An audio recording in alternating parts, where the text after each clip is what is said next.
Continuamos contigo en esta edición especial de Vuelta al Mundo, arrancando el 2026, pero haciendo un resumen de lo que ha ocurrido en 2025. Soy Jorge Rodríguez y tengo el gusto de presentar al profesor Ramiro Escobar, internacionalista, docente de la Universidad Católica. Bienvenido, RPP, profesor Escobar, y feliz año 2026. Gracias, Jorge. Feliz año para ti y para todos quienes nos están viendo y escuchando.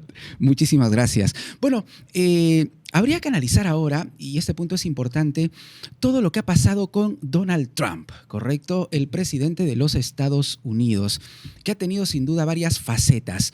Podríamos arrancar por algo que nos interesa muchísimo a los latinoamericanos, su mirada hacia países como Venezuela, Colombia y México, por ejemplo.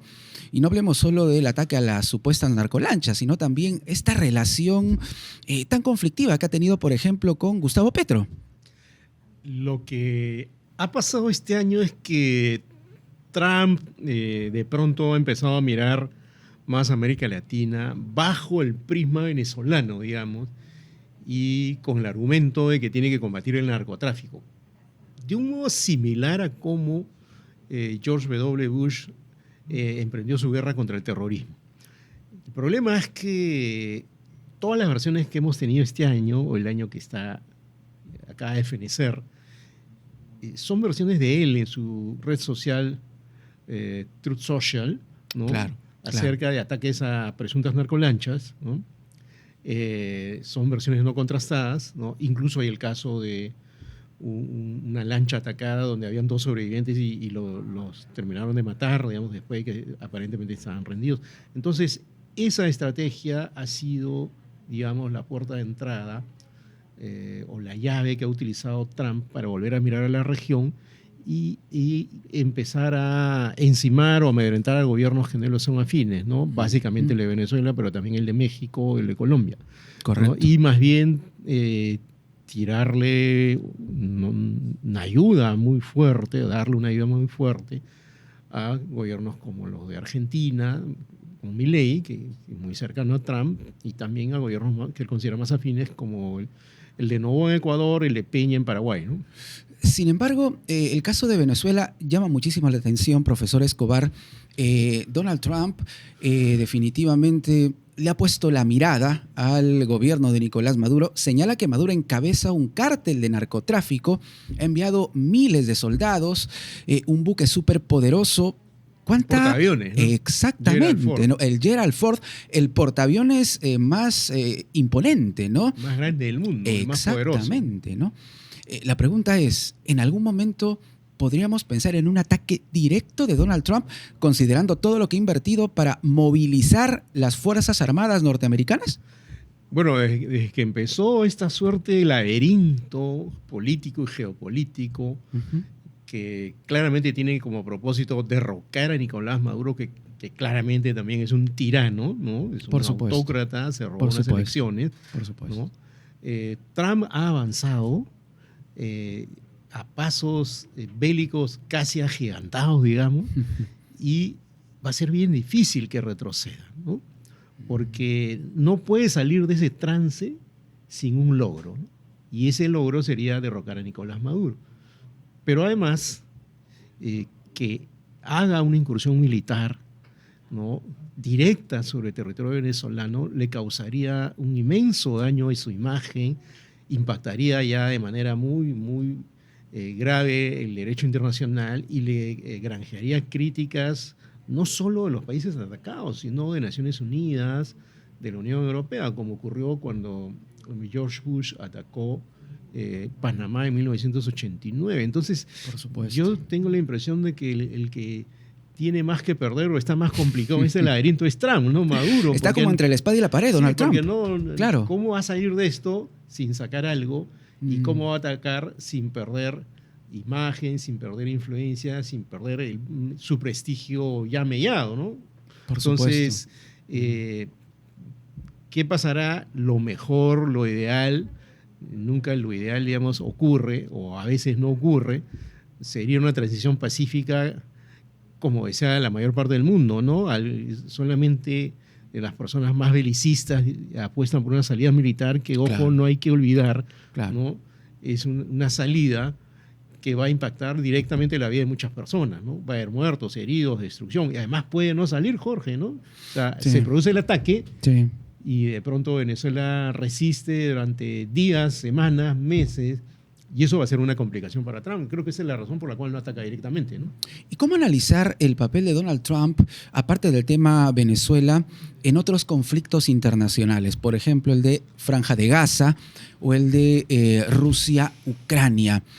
Ha tratado de determinar planes de paz. Ahora está hablando, por ejemplo, ¿no?, de una suerte de junta de la paz, ¿no?, para el tema de la Franja de Gaza. ¿Existe realmente el interés de Donald Trump de ser quien pacifica estas zonas en conflicto a nivel global? Bueno, acordémonos que él estaba en literal campaña para ganar el Premio Nobel de la Paz. Sí, lo había dicho públicamente. Quería ¿No? ganar el Premio Nobel de la Paz. Sí, era una línea de su política exterior, ¿no? No solo se autopromovía a él, sino su equipo de gobierno lo promovía, ¿no? Y yo no recuerdo que en la historia del mundo y en la historia del Nobel, digamos, hay alguien que yo quiero ganar el Premio Nobel de la Paz. Bueno, al final le dieron su premio Consuelo, ¿no? El Premio de Paz de la FIFA. Bueno, la FIFA le entregó efectivamente en el sorteo del Mundial. Claro, pero vayamos un a los premio hechos, de la paz. ¿no? O sea, por ejemplo, un conflicto que no termina, ¿no?, es precisamente el de la Franja de Gaza, porque aparentemente Sí, claro. se ha llegado a un alto al fuego, pero sigue habiendo ataques, sigue habiendo dificultades para que entre la ayuda a la Franja de Gaza, ¿no? Sigue habiendo problemas en Cisjordania. Esta Junta para la Paz de la que tú hablas no se ha formado todavía. Entonces, es un proceso de paz en curso y un alto al fuego que no termina de darse completamente. Entonces, no ha sido tan eficaz su solución, a pesar de que por todo lo alto se montó una ceremonia en Egipto para demostrar al mundo que esto sí iba a funcionar, pero pasados los meses ha funcionado a medias.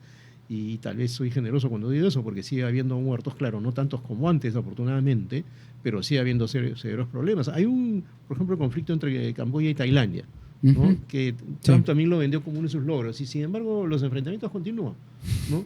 Entonces, hay otro conflicto en el África, entre la República Democrática del Congo y Ruanda, y tampoco ha terminado totalmente. Entonces, una cosa es decir que se ha logrado la paz entre ambos países o en tal zona, y otra cosa es que eso sea efectivo, ¿no? Normalmente las guerras terminan cuando hay un tratado de paz que se cumple, ¿no? Sí, claro. Cuando hay un alto al fuego o un tratado de paz donde no están integradas todas las partes en conflicto. Un alto al fuego que muchas veces se rompe de manera bastante práctica y bueno, Real, y eso es ¿no? determinante, Triste, ¿no? digamos. Claro, para que continúe el conflicto realmente. Profesor, para ir terminando, la situación de la migración, ¿cómo analizarla? Recordemos que Donald Trump ha enviado muchísimos también agentes de migración a zonas clave de los Estados Unidos. Hablamos, por ejemplo, de escuelas, de guarderías, de albergues.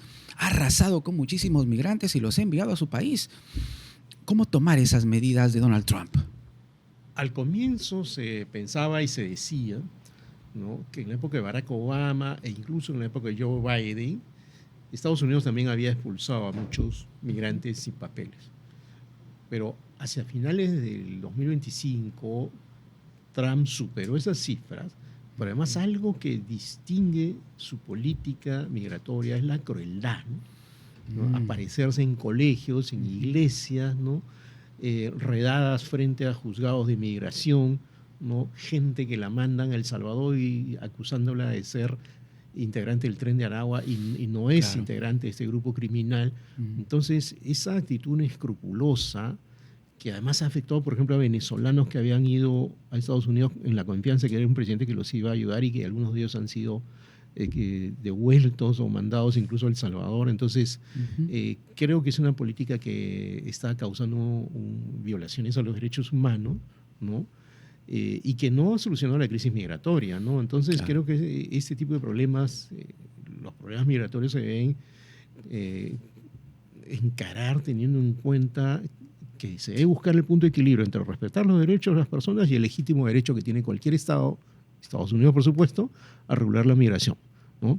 Pero él no lo ha hecho. Y creo que todo esto que estamos conversando, Jorge, está relacionado con el documento que saca Trump a fines del año pasado, que es su estrategia de seguridad nacional, ¿no?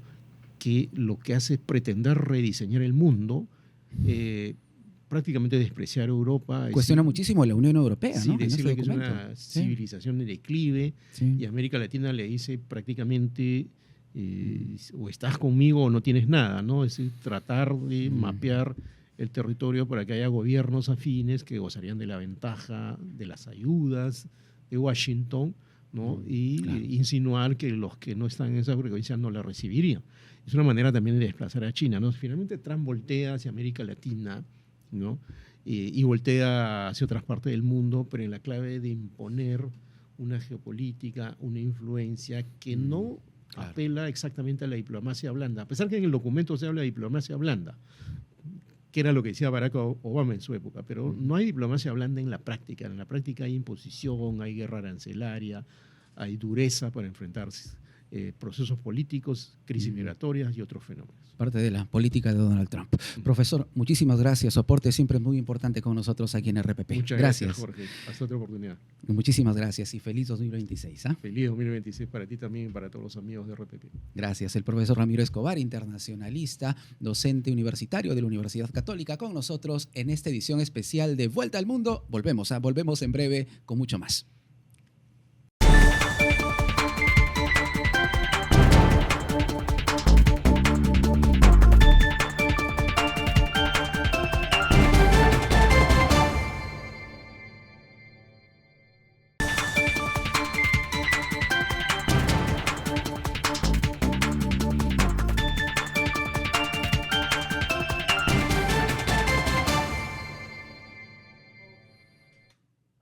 Ya estamos contigo aquí en Vuelta al Mundo y en RPP. Soy Jorge Rodríguez y juntos vamos a analizar, atención, los sucesos más importantes que hemos tenido en 2025, ya arrancando este 2026.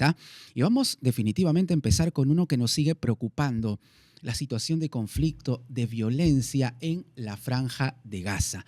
Está con nosotros Farid Kahat, internacionalista. Bienvenido, Farid. Gracias, buenas tardes. Muchísimas gracias. Bueno, lo que ha dicho Donald Trump, el presidente de los Estados Unidos, es que este 2026 de todas maneras se va a establecer una junta de paz. Y lo que ha dicho Trump es que hay varios países, ¿no?, interesados en integrarla. ¿Qué podemos entender con esta medida? Bueno, lo primero es que hay cosas más urgentes. O sea, no ha habido cese al fuego, pese a que hay un acuerdo para llegar a uno.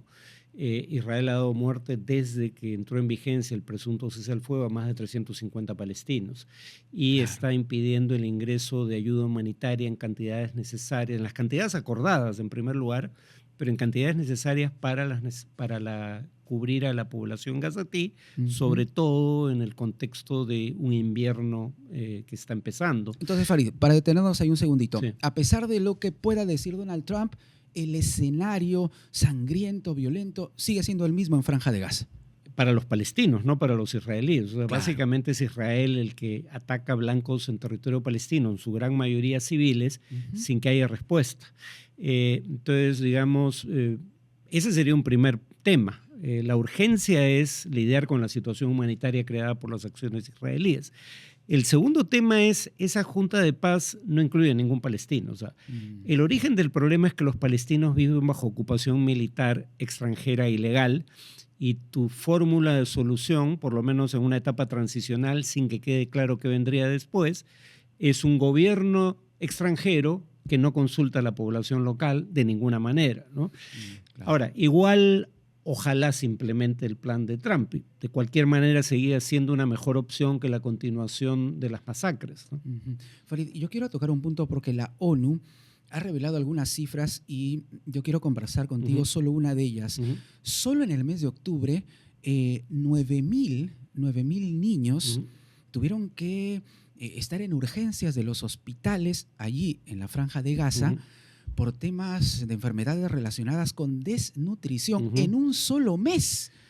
Esto es una advertencia de la ONU. No quiero ni imaginarme si hacemos una estadística anual. Ah, claro. Son cifras realmente escalofriantes. Estamos hablando de un solo mes, Farid. Bueno, y habría que tener en cuenta que la Corte Penal Internacional ha requisitoriado a un líder de Hamás, pero al primer ministro y al ministro de exministro de Defensa israelí también, por crímenes de guerra y de lesa humanidad, incluyendo el crimen de usar el hambre como arma de guerra. Esto es algo deliberado. Claro. Y había un acuerdo, los 20 puntos que crean ese Consejo para la Paz, que va a administrar Donald Trump, entre otros integrantes.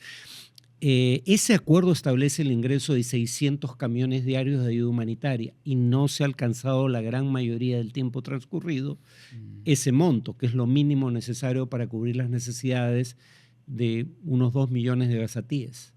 Vamos ahora con la respuesta de Hamás. Estaba viendo algunos cables precisamente que circulan muchas veces en Al Jazeera, por ejemplo, y dirigentes de Hamás han señalado que no puede haber un desarme total, porque, y esa es una frase que a mí me impactó muchísimo, desarmar a un palestino es como robarle su alma, dicen, ¿no? Porque un palestino debe tener un arma para defenderse. ¿Qué opinas de esa frase?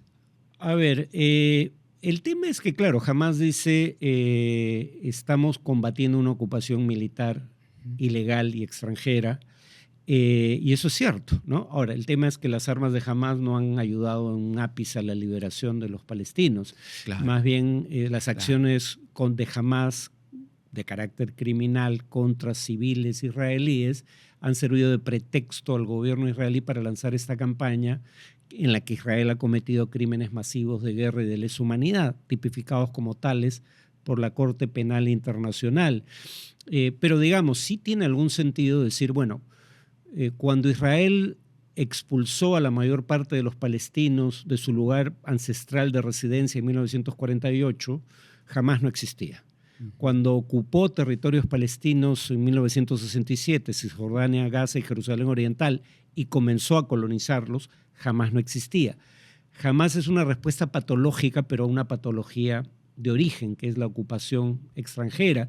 E Israel está ocupando más de la mitad de Gaza hoy en día.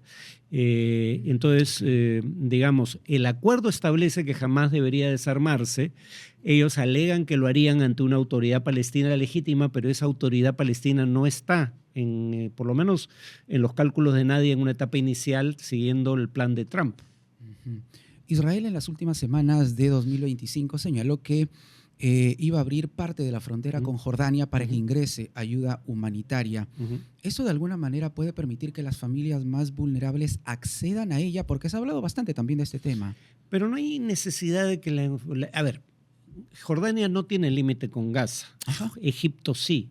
Los camiones están formando cola en la frontera entre Egipto misma, claro, y Gaza. Exacto, en la misma frontera. Y Israel no les permite ingresar. Que les permite ingresar y el problema es resuelto en lo esencial.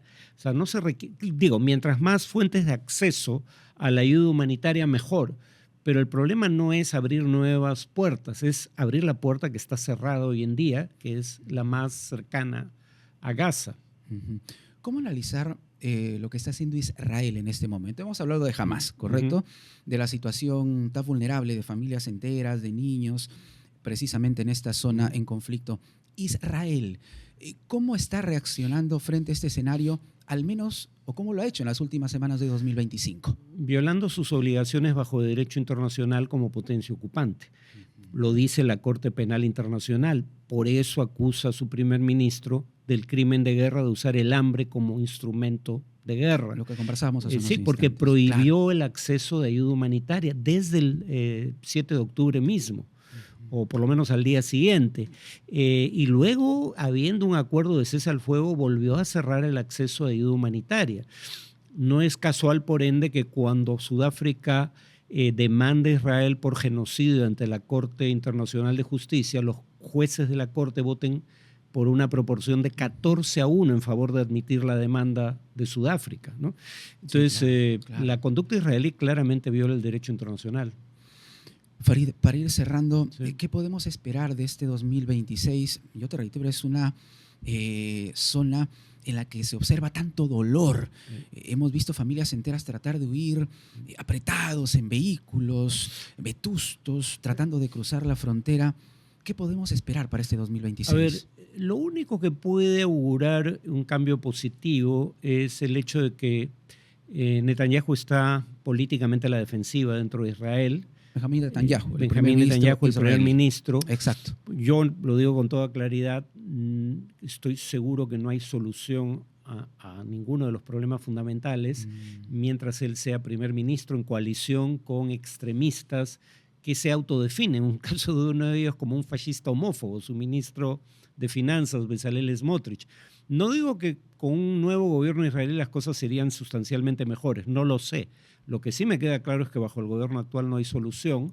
Lo que es positivo es que como Trump es un presidente transaccional que básicamente en toda gestión pregunta quién da más, casi literalmente, los países árabes del Golfo Pérsico le han ofrecido entre concesiones a Estados Unidos, país que gobierna, y concesiones al propio Trump, como el regalo de un avión de lujo por parte de Qatar, y parece que Trump está reconsiderando la lealtad histórica que Estados Unidos ha tenido hacia Israel en favor de presionar más al gobierno de Netanyahu para que cumpla lo acordado.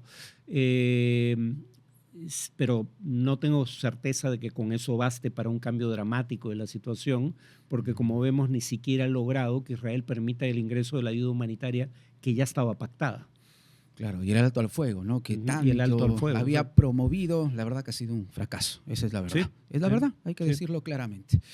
Farid, muchísimas gracias. Gracias por estar con nosotros. Tu aporte siempre es muy importante aquí en Vuelta al Mundo. Con gusto. Hasta luego. Farid Cajat, internacionalista, analizando lo que ha ocurrido en este 2025, en este caso en la Franja de Gaza, aquí en Vuelta al Mundo, edición especial. Volvemos con mucho más.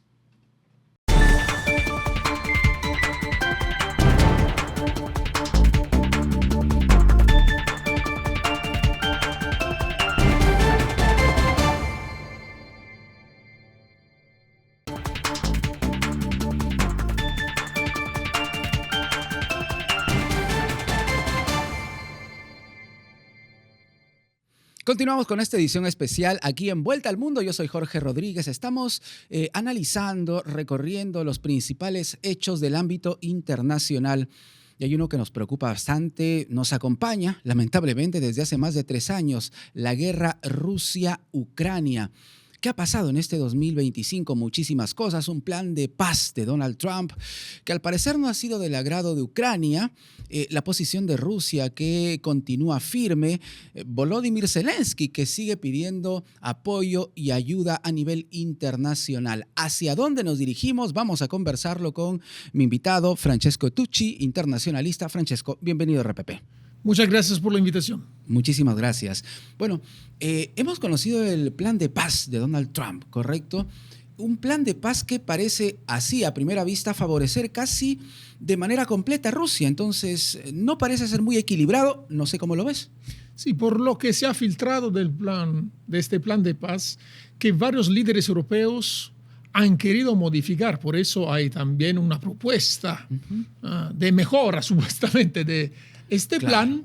Bueno, por lo que se sabe, prácticamente el plan prevedería el reconocimiento del territorio que Rusia ha ocupado, el Donbass, Crimea, como parte entonces de su territorio nacional, cesión territoriales, reducción también de las fuerzas armadas de Ucrania, pero sí una protección, para entendernos, internacional reconocida por tanto Estados Unidos como la OTAN a favor de Ucrania. Sin embargo, lo que interesa a los dos presidentes de los dos países en guerra es la cesión del territorio. Claro, en pocas palabras, lo que dice este plan de Trump, podemos entender, Francesco, es que OTAN y Estados Unidos se comprometen a proteger a Ucrania, pero a cambio Ucrania debe ceder territorios a Rusia, territorios, correcto, gran parte de ellos que han sido tomados ya por el ejército ruso, y además reducir drásticamente su ejército. Pero, Francesco, hay que recordar que uno de los grandes problemas que se tuvo al inicio del conflicto fue precisamente eso, ¿no? Que Ucrania había visto una reducción drástica de sus fuerzas armadas en la práctica. Bueno, hay que recordar unas también de las supuestas causas del conflicto. Cuando empezó la operación militar especial rusa, uno de los objetivos del gobierno ruso era desnazificar y, sobre todo, desmilitarizar Ucrania. Entonces, hay que recordar este tipo de discurso que se ha llevado adelante, desnazificar porque se hacía referencia a presencia prácticamente de políticos simpatizantes nazistas en el gobierno de Zelensky, dicho así, y también se hacía referencia a la necesidad de reducir las Fuerzas Armadas ucranianas, algo que en parte ha ocurrido durante este conflicto. Sin embargo, hay que considerar el gran apoyo de la OTAN, tanto en armamento como en entrenamiento, que ha permitido a Ucrania de resistir por prácticamente más de 3 años. Sin embargo, recientes noticias provenientes desde Ucrania señalan que este país está adquiriendo armamento de manera bastante reciente. Esta misma semana se ha sabido de la compra de al menos 44, bueno, en la práctica tanques alemanes, por un valor de más de 1.700 millones de euros. Es una compra muy importante. Es una compra muy importante que sigue también a otra que se había anunciado, el mismo presidente Zelensky ucraniano lo había anunciado, la compraventa de unos aviones multipropósitos que nosotros conocemos porque también Perú está interesado, sí, ¿no? El Gripen sueco. Exacto, exacto. Por ahí también va el interés de nuestro país. Correcto. Claro, esto nos puede indicar entonces que el plan de paz propuesto por Donald Trump todavía tendría, al menos esto en condicional, muchísimo camino que recorrer para llegar a un acuerdo, Francesco. Es muy probable, porque el mismo Trump hace casi una semana anunció durante una rueda de prensa que la situación era extremadamente complicada. Y quiero recordar que cuando Trump asumió su segundo mandato, había sido mucho más optimista, porque pensaba de poder solucionar casi en un día este conflicto, y después de varias reuniones que tuvo, tanto telefónicas como en persona con Putin, quiero recordar, ¿no? La reunión en Alaska, bueno, no se ha avanzado mucho. Sí, claro, claro. ¿Cómo observábamos a los líderes, Francesco? Vamos uno por uno, ¿te parece? Estábamos hablando de Trump bastante, pero ahora Vladimir Putin. ¿Cómo observar el comportamiento que ha tenido hasta el momento en cuanto a su liderazgo, tanto a nivel de Rusia como a nivel global? Porque hace poco prácticamente se ha enfrentado a la Unión Europea, por ejemplo. Les ha dicho algo así como, si quieren guerra, tendrán guerra. Sí. Palabras casi textuales de Vladimir Putin.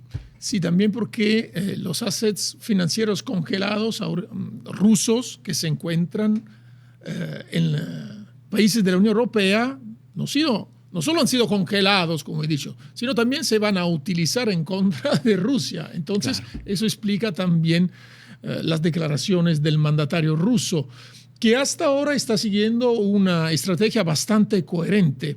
¿Por qué?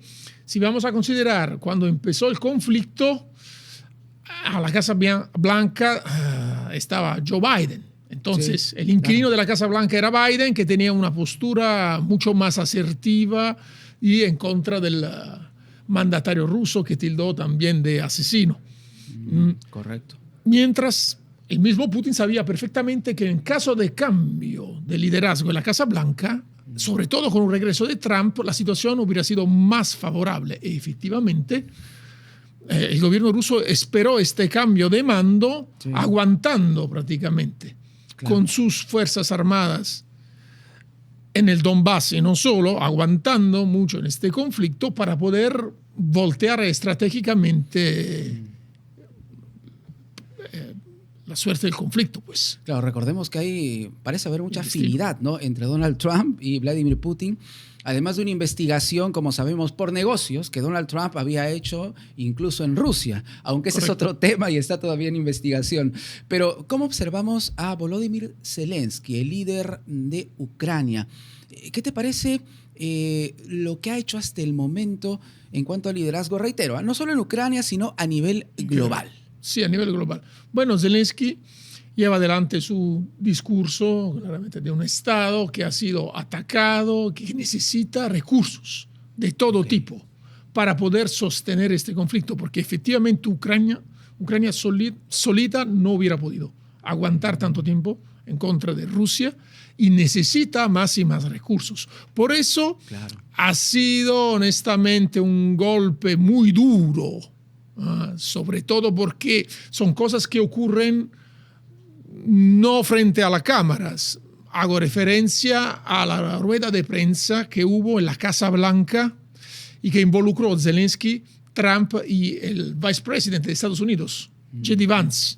Prácticamente le dijeron a Zelensky, frente a la prensa nacional y no solo, que él no tenía cartas y si no aceptaba un acuerdo sobre las tierras raras con Estados Unidos, prácticamente Estados Unidos habría dejado sola Ucrania.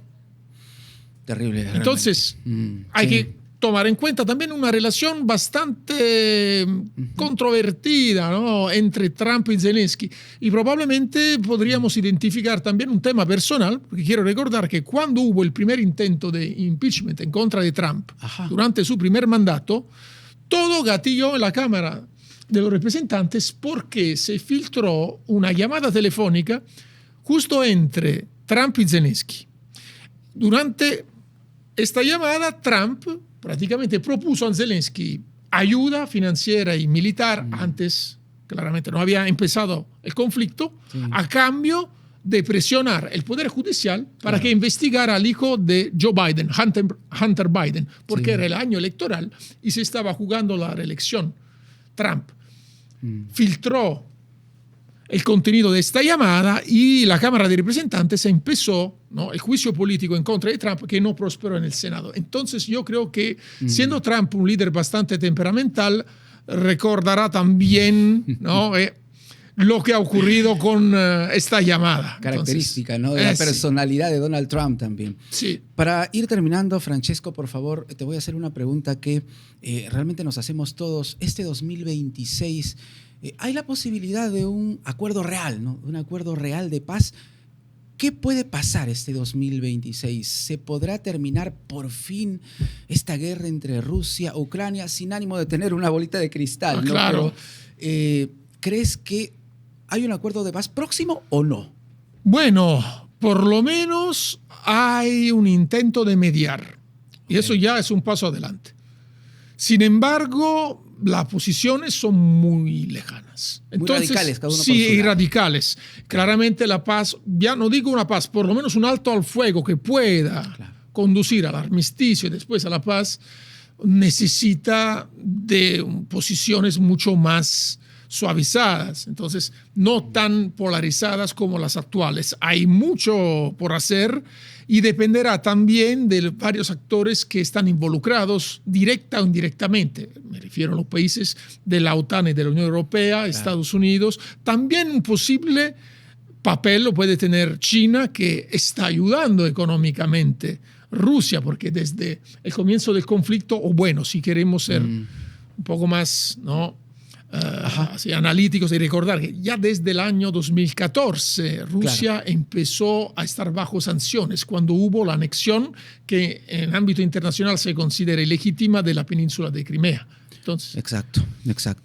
Francesco, qué interesante conversar contigo, de verdad, para comprender un poquito mejor lo que está ocurriendo en esta parte del mundo. Gracias por estar con nosotros. Gracias por tu aporte. Muchas gracias. Francesco Tucci, internacionalista, aquí en Vuelta al Mundo. Volvemos en el programa para hablar de la generación Z, su impacto a nivel mundial y mucho más en esta edición especial de Vuelta al Mundo. Soy Jorge Rodríguez, te acompaño. Continúa en RPP.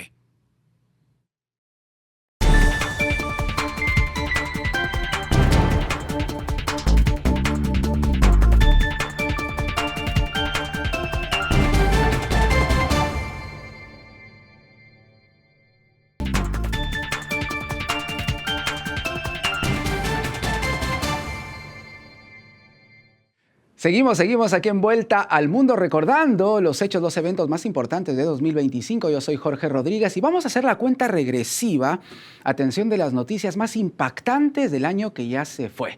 Y para eso tengo la colaboración de dos invitados muy especiales, a Geraldine Hernández y Wilmer Ancajima, periodistas también que son parte del equipo de Vuelta al Mundo. Geraldine, ¿cómo estás? ¿Qué tal?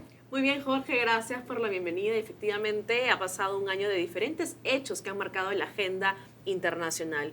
Noticias positivas, otras negativas, pero que de hecho van a dar que hablar seguramente en el año 2026. Perfecto. Wilmer, ¿cómo te encuentras? ¿Cómo te sientes?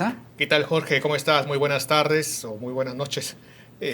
Estamos acá muy contentos haciendo todo este repaso, ¿no?, de los hechos más importantes que fueron en el 2025 y que nosotros prácticamente hemos estado viviéndolos en el día a día, porque Correcto. A diario trabajamos este programa y realmente estamos conociendo mucho de los hechos que han pasado en el año que pasó.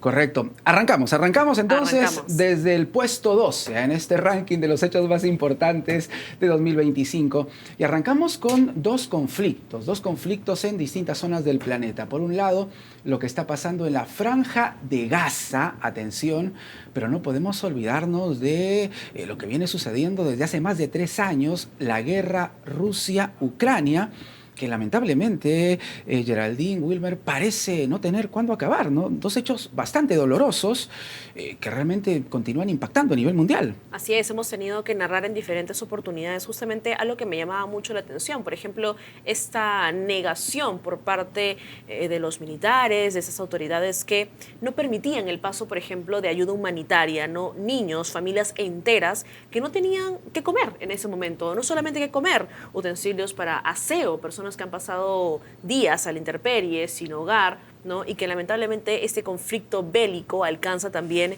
a los civiles, lamentablemente. Sí, efectivamente. Wilmer, hemos visto imágenes dolorosísimas de personas que intentan escapar de estas zonas de conflicto a como dé lugar. Así es, Jorge, y a pesar de este conflicto Israel-Gaza, también otro de los conflictos muy fuertes ha sido el de Rusia y Ucrania. Recordemos que hay un plan de paz en marcha que está siendo impulsado por el presidente de Estados Unidos, Donald Trump, y que todavía Ucrania, el presidente Zelensky, todavía no acepta del todo, ¿no? Ahí hay mucho conflicto con los países de la OTAN. La Unión Europea está tratando de mediar para que este plan que está impulsando Donald Trump sea un poco más equitativo, ¿no? Porque Ucrania, recordemos que no acepta ceder territorio. Veremos qué pasa esto en el 2026 y qué fin podría tener.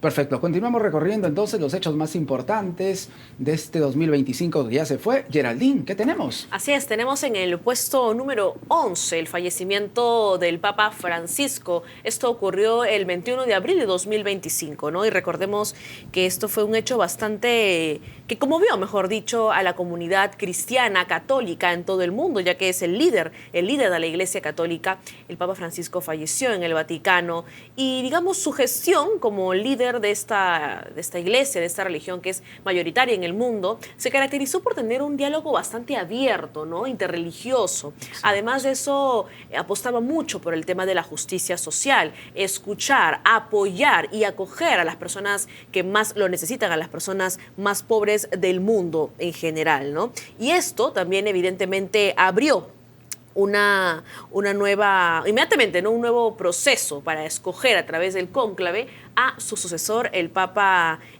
León XIV. Sí, efectivamente, el 21 de abril fallece el Papa Francisco a los 88 años, pero Wilmer, el 8 de mayo tenemos un hecho también bastante importante. Así es, Jorge, un hecho bastante importante, sobre todo también para el Perú, porque fue escogido el entonces cardenal Robert Prevost, y que hoy se ha convertido en el Papa León XIV, una figura que está muy ligada al Perú.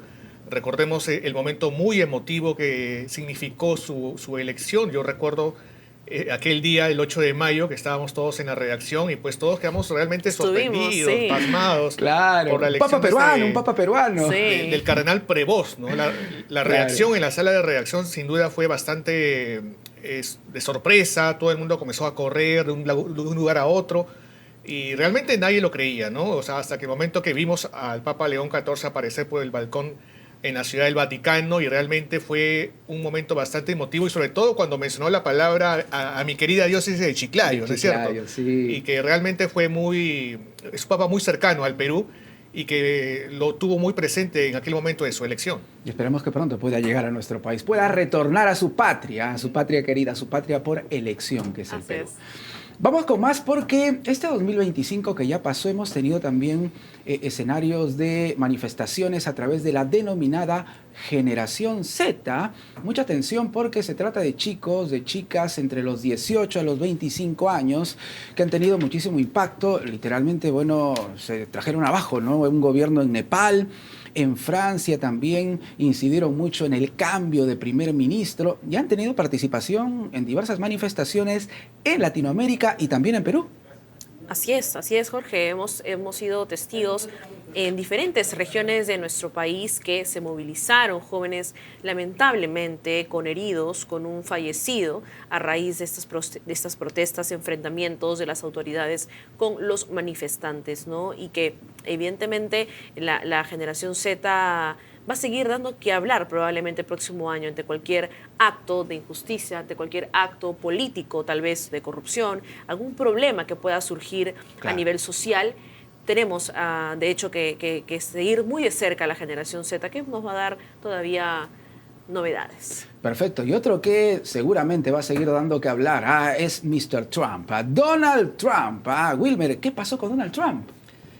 Bueno, el presidente Donald Trump, el presidente de Estados Unidos, sin duda ha dado que hablar. Él este año ha marcado un hecho muy importante porque ha marcado el retorno de Donald Trump a la Casa Blanca. Empezó en el mes de enero y sin duda todo este año ha dado mucho que hablar en el panorama internacional. La actividad política del presidente de Estados Unidos, Donald Trump, se caracterizó por una intensificación de sus ataques políticos y propuestas disruptivas, digamos, ¿no? Esto incluyó amenazas sobre todo el tema de los aranceles, es un tema que marcó mucho a todo el mundo.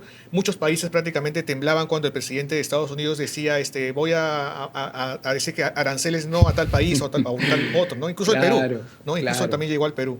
Claro. Pero sin duda Donald Trump va a dar mucho que hablar este año. Recordemos que él también quería ser nominado Premio Nobel de la Paz. Sí, ¿no? Es cierto, era su gran anhelo, definitivamente. Continuamos aquí en Vuelta al Mundo, edición especial, recordando los hechos más importantes del 2025 que ya se fue, porque ahí estamos, 2026. Tengo mi copita, vamos a brindar por este año, igual que mis invitados, voy a brindar con ellos. Pero antes, hablemos de un año que ha tenido muchos procesos electorales. Se viene el de Perú, pero cómo olvidar el proceso electoral en Bolivia, también en Honduras y en Chile, atención, procesos electorales que vienen marcando un nuevo rumbo en todos estos países. En Bolivia, por ejemplo, después de 20 años de hegemonía del MAS, el partido de izquierda de Evo Morales, se produce un giro radical en la política boliviana. Así es, Jorge. Estos resultados de las elecciones en Bolivia, en Chile, Honduras y Ecuador redefinieron, ¿no?, el mapa político de la región, que se había enfrentado por el desafío de la crisis económica interna. De hecho, las economías de la región no están, digamos, a la par a la economía peruana, que tiene una mayor resiliencia, que ha tenido un mejor crecimiento en los últimos años post pandemia. Continuamos con este ranking. Tenemos ya en el puesto 6 un hecho insólito, realmente insólito, que ocurrió en Europa, específicamente en Francia, que estamos hablando del robo. El robo en el Museo del Louvre en París. Me gusta cómo lo has pronunciado. Bueno, mi francés es un poco... A ver, Yalalín, pronúncialo otra vez. Museo del Louvre. Ahí está. Excelente, realmente. Bueno, fue un hecho insólito, como les mencionaba Wilmer, Jorge, porque fue un escenario, este museo, de un audaz y mediático robo de una obra de arte de gran valor, ¿no? Ese suceso capturó la atención global, no solamente por la pérdida patrimonial, sino por las preguntas que suscitó sobre la seguridad de las principales instituciones culturales en el mundo. Y de hecho hizo que se reforzaran nuevamente las medidas de seguridad para que ningún hecho de esta naturaleza vuelva a ocurrir en este museo, ¿no?, y en los demás museos de Europa, que guarda grandes reliquias históricas, ¿no? Perfecto. Seguimos recordando lo que pasó en 2025 y todos realmente hemos estado conmovidos por la partida de un político que dejó un legado realmente muy importante a nivel de Latinoamérica. ¿Qué digo Latinoamérica? Yo creo que a nivel global, Wilmer, ¿verdad? Así es, Jorge. Nos estamos refiriendo al expresidente uruguayo Pepe Mujica. Sin duda fue noticia en el año 2025, posiblemente debido a una declaración impactante, ¿no?, sobre la paz, la austeridad o la democracia, o quizás por un evento biográfico importante. Su figura continuó siendo un referente global de la ética política y la sencillez, generando un debate también sobre el futuro, ¿no?, del liderazgo moral en el mundo. Sin duda una figura excepcional de Pepe Mujica y que este año pues nos dejó. Y de un buen ejemplo vamos a otro que es, no digo malo, malísimo, ¿no? Porque ni en la peor película de Tarantino había visto escenas tan sangrientas como las que se habrían registrado, lo pongo condicional porque el tema está en investigación, aunque ya se han probado muchos de estos hechos. Hablamos de safaris humanos, nada más y nada menos que en Sarajevo. Gente con mucho dinero, ¿correcto?, que pagó para ir hasta esta zona y literalmente matar personas, simplemente por ese afán incomprensible realmente de satisfacer instintos realmente salvajes, terribles, safaris humanos que en este momento están en investigación y que realmente nos muestran la peor cara de la humanidad. No sé qué dicen ustedes. Sí, coincido totalmente contigo, Jorge, lo que mencionas. Lamentable, es muy triste conocer que, por ejemplo, ponían precio, por así decir, a las Exacto. vidas, sobre todo vidas de niños, ¿no? De niños, Sí. de menores, y nos llama la atención y nos llama a reflexionar sobre todo la salud mental, ¿no? Sí. Y el estado en que las personas emocionalmente se encuentran alrededor del mundo para tener este tipo de aficiones o este tipo de gustos, por llamarlo de alguna forma, ¿no? Increíble, Que realmente ¿no? son lamentables. Sin embargo, de esta noticia triste, de esta noticia indignante, pasamos a una noticia un poco que nos puede abrir un poquito más el apetito. En el puesto número 3, el Perú estuvo en mira de todo el mundo. Literalmente en boca de todo el mundo. En boca de todo el mundo. El Perú, como que dice, es clave, porque también fue elegido como el destino mundial en cuanto a los desayunos y también como mejor restaurante en el mundo de la gastronomía. Una de estas noticias más celebradas del año llegó gracias a nuestro país, porque Maido, del chef Mitsuharu Micha Sumara, fue coronado como el mejor restaurante del mundo 2025 en la prestigiosa lista de The World's 50 Best Restaurants. Así que estamos, como mencionabas, Jorge, en boca de todo el mundo, justamente porque la comida peruana está por lo alto. Pero esta no fue la única noticia positiva. Tenemos una que realmente vino desde redes sociales, que ha impactado es. positivamente. Así es, y buena parte del año todos hemos estado a la expectativa. ¿Quién no ha votado por el pan con chicharrón? Qué Nuestro pan con rico. chicharrón que se ha vuelto muy famoso en el Qué mundo rico. gracias a este youtuber, ¿no? A este influencer, ¿no? Ibai, español, que hizo este concurso de desayunos a nivel de Latinoamérica y pues nuestro país, nuestro pan con chicharrón, ganó en este concurso internacional. Mucha gente votó, no recuerdo exactamente por cuántos votos, pero fueron millones de votos.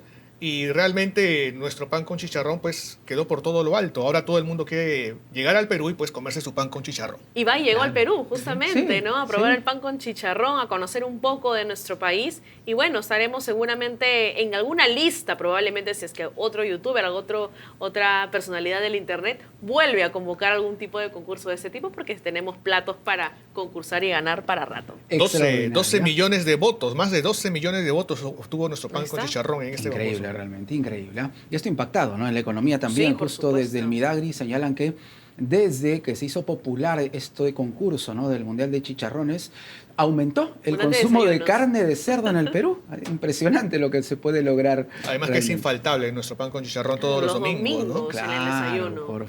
Por favor, a palabras mayores. Pero cerramos este ranking, esta lista, con un acontecimiento religioso que a mí me encanta. Lo estamos viendo ahí en pantalla.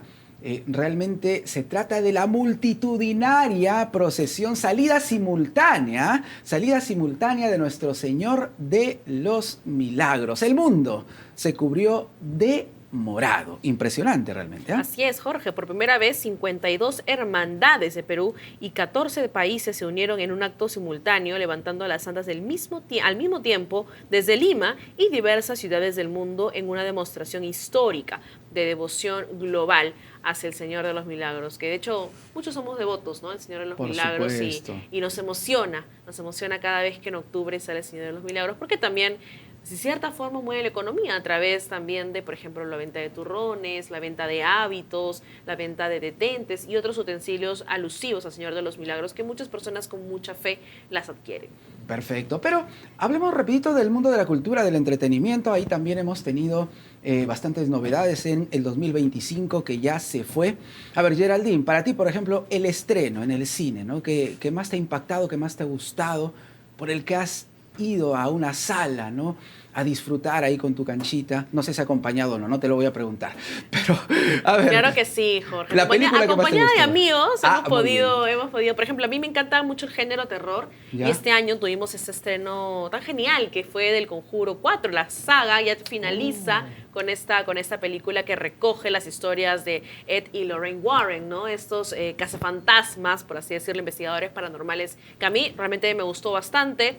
Le hizo justicia, digamos, a finalizar esta saga con broche de oro. Fue una de las películas que me gustó. Y, por ejemplo, también en cuanto al streaming, en Netflix tuvimos el estreno ya de la última temporada de Stranger Things, también muy buena. Claro. No vamos a spoilear acá, no vamos a spoilear para quienes todavía no la han podido ver, tengan la oportunidad de verlo porque se han estrenado recién ahora el 31, el último capítulo, así que ahí están las series para que las puedan ver. Perfecto. Wilmer, ¿sí? ¿En Yo, tu caso? vi El Rescate del Siglo, esta cinta peruana. Chavín de Huántar. Chavín de Huántar, ¿no? Chavín de Huántar, una cinta que ha llamado mucho la atención Sí. y que refleja de manera bastante realista, ¿no? Todo lo que fue el rescate de los rehenes de la residencia del embajador de Japón. Una cinta que ha dado mucho que hablar, bastante polémica, pero que sin duda creo que todo peruano debería verlo, ¿no? En algún momento. Definitivamente. A mí me encantó el retorno de Tom Cruise con Misión Imposible. Sí, Extraordinario, también. realmente. Un actor que ama el cine en pantalla grande, ¿no? Como se debe ver. Yo también veo Netflix, pero me encanta más ver mis películas en pantalla La experiencia grande. es distinta, El cine es ¿no? distinto, Es una experiencia claro. con la canchita o Por acompañado supuesto. también. Acompañado también puede ser. Muy bien acompañado. Perfecto. En mi mucho caso, mejor. yo siempre voy solo, ¿no? Voy solo ¿Sí? al cine y me gusta ir a la última función en la noche para que no haya nadie. Ah, no me digas. Sí. Es un hombre solitario, Wilmer. Tengo todo el cine para mí solo. Bueno, muy bien. Wilmer Ancajima revelando sus secretos. Listo, ya está. Pero vamos con el mundo de la música. El mundo de la música, ¿qué es lo que más te ha impactado, Geraldine, del mundo de la música en este 2025 que ya se fue? Bueno, sin duda ha sido este auge que viene creciendo hace muchos años de este cantante puertorriqueño Bad Bunny, ¿no? Bad Bunny es uno de los cantantes que de hecho, por ejemplo, salió en el chart mundial de Spotify, salió como uno de los artistas más escuchados y esto gracias a su último álbum Debí tirar más fotos. ¿Te gusta Bad Bunny, Jorge? Me gustó más, te cuento, cuando lo escuché cantar salsa que música urbana. Claro, cantó de Te la confieso canción. que como cantante urbano no me convenció mucho. No es mucho, una claro, opinión, correcto. incursioné en la salsa. Pero cuando lo escuché cantar salsa me gustó mucho más, ¿ah? Me gustó mucho más. Claro, la canción, la que te refieres que salsa es esta Alma canción, Corazón. Baile Inolvidable. Baile Inolvidable. Sí, una de las canciones más Claro. escuchadas. De hecho, me apareció también en mi Spotify, en la lista de Spotify, las más escuchadas porque fue muy pegajosa, se escuchaba en todas las fiestas. Y además ¿no? es la canción favorita de mi productora Camila. Sí, correcto. Sí, todos Canción los fines de favorita semana de la la baila, productora. todos los fines de semana. No hay sábado que no la baile. En fin. Wilmer Ancajima, tu lanzamiento musical favorito. Más que lanzamiento, yo quiero destacar el buen momento que ha sido para este año, o el buen año que ha tenido para Tony y Mimi Zúcar, ¿no? Oh, Tony y Mimi hace un año porque han ganado pues el Grammy y Sí. ya había ganado el Grammy Latino. Sobre todo para Mimi Zúcar porque este año ha sido para ella bastante importante por el lanzamiento de este álbum Alma, Corazón y Salsa. Alma, corazón y salsa, ¿no? claro. Eso sí. fue en el mes de febrero, si no me equivoco, y realmente ha sido una carrera ascendente para Mimi Zúcar, ¿no? Y bastante digno de destacar. Por supuesto. Yo quiero destacar el retorno de Oasis. ¿ah? También las giras Claro, mundiales. las giras, así es, un grupo de rock extraordinario. Bueno, no ha planificado todavía llegar al Perú, ojalá en algún momento. Ojalá que no se peleen los hermanos Gallagher y puedan llegar finalmente a nuestro país. Pero vamos a ir cerrando con el momento favorito de este 2025 para todos quienes formamos parte del equipo de Vuelta al Mundo. Geraldine. Bueno, de las noticias, de muchas noticias que hemos podido ver, analizar junto con ustedes, con el equipo, antes de sacar el programa adelante todos los días, creo que una de las noticias que me gustó mucho poder locutar al momento de hacer el programa fue esta elección de Robert Prevost como Papa León XIV, un Papa peruano, evidentemente la alegría, la emoción al sentir y ver justamente que un compatriota nuestro se encuentra en un puesto de liderazgo tan importante en una institución como es la Iglesia Católica. Debo mencionarles, por ejemplo, que el Papa León XIV estuvo algún tiempo era parte del colegio donde yo estudié porque era de la Orden de San Agustín. Él es de la Orden de San Agustín. Wow. Y recordando un poco, viendo los anuarios del colegio, estaba la foto del padre Robert, más joven evidentemente, y me emocioné mucho por eso y creo que ha sido uno de los momentos más emotivos y como mencionabas hace un momento, estamos a la expectativa que pueda llegar al Perú. De hecho, que seguramente lo van a pasear por el Callao, lo van a pasear por Chiclayo, van a hacer la ruta del Papa, ¿no? Darle su pan con chicharrón seguramente. No, el Papa es de buen diente, ¿ah? El Papa León XIV es de buen diente, es como buen peruano, porque Claro él es que de sí. corazón peruano, por elección peruano, que es más importante todavía. Así que tenemos un Papa peruano y hay que celebrarlo. Wilber Ancajima, tu momento más importante del 2025 que se fue. Mi momento más importante, bueno, aparte de la elección del Papa León XIV, yo me quedo con el tema de la generación Z, ¿no? Me ha conmovido mucho cómo millones de jóvenes, sobre todo en Tailandia, en Nepal, se han movilizado y han podido, digamos, hasta derrocar gobiernos, ¿no? Y Sí, eso, claro. eso es bastante importante. Y cómo basándose esta generación que abarca desde el año 97 hasta el 2012 aproximadamente, cómo es que ellos a través de la tecnología han podido movilizarse, ¿no? Y de esta manera, digamos, hacer una nueva revolución, ¿no? No como en los tiempos antiguos, pero sí, digamos, una revolución de nuestros tiempos, y eso es importante, ¿no? Correcto. Yo quiero resaltar definitivamente la salida simultánea del Señor de los Milagros, porque me parece que es un hecho inédito que nos llena de fe y lo que más necesitamos en este momento en un país tan complejo como el Perú es precisamente eso, ¿no? Fe y la salida del Cristo morado a nivel mundial, en más de 50 hermandades, ver el mundo vestirse de morado, acompañando esta imagen tan importante para los peruanos, a mí me emociona muchísimo. Yo soy un hombre de fe, estudié en el colegio salesiano, un colegio religioso. Salía siempre ahí en las misas a leer parte de la Biblia, así que yo feliz con este hecho religioso tan importante, pero de paso no quiero dejar de lado también y resaltar lo que ha ocurrido con la gastronomía peruana, ¿no? Sí. No debemos dejar de resaltarlo, habíamos hablado, pero creo que ha sido un año estelar el 2025 para la gastronomía peruana. Claro, gracias al pan con chicharrón, al Mundial de Desayunos de Ibai y por supuesto también gracias a esta elección de Maido como uno de los, mejor dicho, como el mejor restaurante del mundo, ¿no? Y nos ha puesto, es más, estuvo Jeff Bezos, estuvo comiendo Claro. en Maido, o sea, Sí. imagínate la magnitud de que se ha vuelto bastante famoso y sobre todo que muchas personas de hecho han querido venir únicamente al Perú, viajar únicamente al Perú para ello. De hecho, hay mucho turismo gastronómico en nuestro país, ¿no? Hay gente que viaja Es únicamente cierto. para probar nuestra comida. Muy bien, así que llegó el momento del brindis, chicos. Vamos a brindar contigo también, que siempre nos sigues en Vuelta al Mundo por un mejor 2026. Que este año de elecciones realmente es un año clave para nosotros. Recuerda, un voto bien informado, un voto responsable, y para eso tienes la cobertura del poder en tus manos, valga el cherry.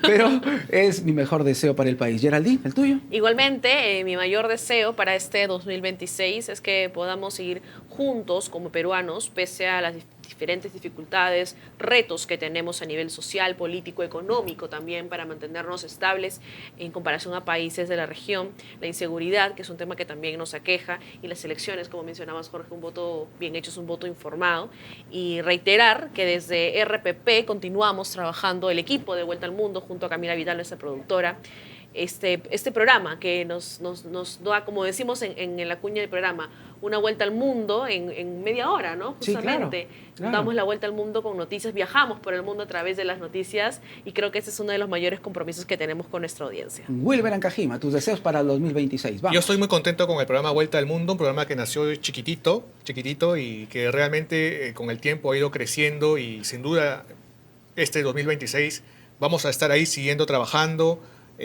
repasando las noticias más importantes del panorama internacional, y como ya lo han dicho, ¿no? Un año en el que es muy decisivo para nuestro país, y esperemos que nuestra población, todos podamos elegir bien, y que está en juego el futuro de nuestro país.